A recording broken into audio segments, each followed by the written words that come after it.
All right, let's dive into one of philosophy's most, let's say, radical arguments. It's a direct challenge to a feeling we all know, maybe a little too well. Today, we're unpacking Friedrich Nietzsche's powerful case against remorse. It's a question that just sounds wrong, doesn't it? I mean, we're all taught that feeling bad about what we've done is a good thing, right? It's the sign of a healthy conscience. But Nietzsche, he comes along and forces us to ask, what if that feeling itself is the real mistake? So, this whole idea comes from a passage in his work, The Gay Science. And Nietzsche doesn't just, question remorse a little bit. He calls it a huge failure of our intellect, a second folly that you add right on top of the first one.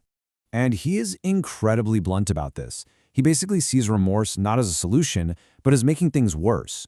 You mess up, and then by feeling all this remorse, you mess up a second time, just compounding the damage. It really breaks down into this simple but pretty devastating equation. The first folly, that's the mistake you made. The second one, that's the self-punishment that comes after. So instead of learning or moving on, you get trapped in what Nietzsche calls intellectual poverty, a state where you're just actively making yourself weaker. So why did he hate it so much? I mean, what's the big deal? For Nietzsche, the answer is all about what remorse actually is, not what we pretend it is. He saw the whole thing as a kind of performance. Yeah, he argues that a lot of the time, remorse is just a show we put on, either for other people or even just for ourselves. It's our way of signaling, hey, I'm still a good person. It's all a performance, really, designed to get back some of that loss of dignity after we've screwed up. And who is this performance for? Well, Nietzsche claimed it's for what he called the herd. That feeling of remorse is basically just you apologizing to the group for stepping out of line, for doing something independent that broke the rules. It's your ticket to get back in society's good graces.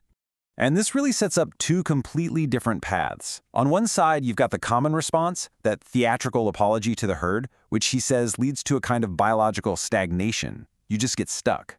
But then he offers this noble alternative. You accept what's done as part of your fate, you take this ancient pride in your entire life story, flaws and all, and you use that experience to fuel a new eruption of creative energy. Nietzsche also saw something a bit darker, a more cynical reason why we're all so into remorse. He argued that moral institutions have always encouraged this permanent state of guilt because, well, it's an amazing tool for control.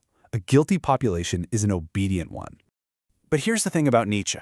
He doesn't just tear things down. He always offers a powerful and honestly liberating alternative. So now we're going to shift from what's wrong with remorse to his vision for a whole new way of living with our past. At the absolute core of his philosophy is the will to power. Now, this isn't about dominating other people. It's about the fundamental drive inside all of us for self-mastery, for growth, for overcoming challenges. And from that point of view, remorse is pure poison.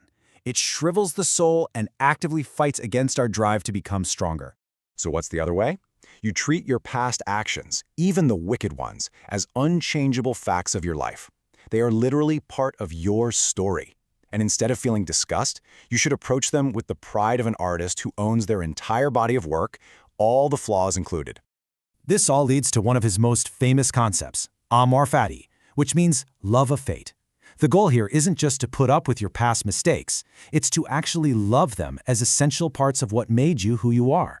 It's to wish for absolutely nothing to be different. So let's just walk through this process. Step 1, something happens. Step 2, you acknowledge that it is now a permanent part of your story. Step 3, you own it with pride, no judgment. And then, and this is the most important part, you turn your full attention away from the unchangeable past and toward what you can create in the future. Okay, so what does all this 19th century philosophy actually mean for us today? How do we even begin to apply this radical idea of living without regret? Well, the main takeaway is that dwelling on the past literally holds you prisoner. Nietzsche saw remorse as a psychological shackle. It stops what he called the eruption of new and productive energies, and it keeps you stuck in a loop instead of actually moving forward with your life. So here's the path forward. It's really a call to action. Stop punishing yourself. Embrace your entire life story, the good and the bad. Shift your focus from what's already been done to what you can now create. Live like you are the architect of your own existence. Because ultimately, Nietzsche suggests that real dignity isn't found in constantly apologizing for our past. It's found in the joyful, life-affirming practice of living without being weighed down by it. And that really leaves us with a final, pretty challenging question to think about. I mean, just imagine all the energy we spend on regret and remorse. What if all of that energy was suddenly freed up?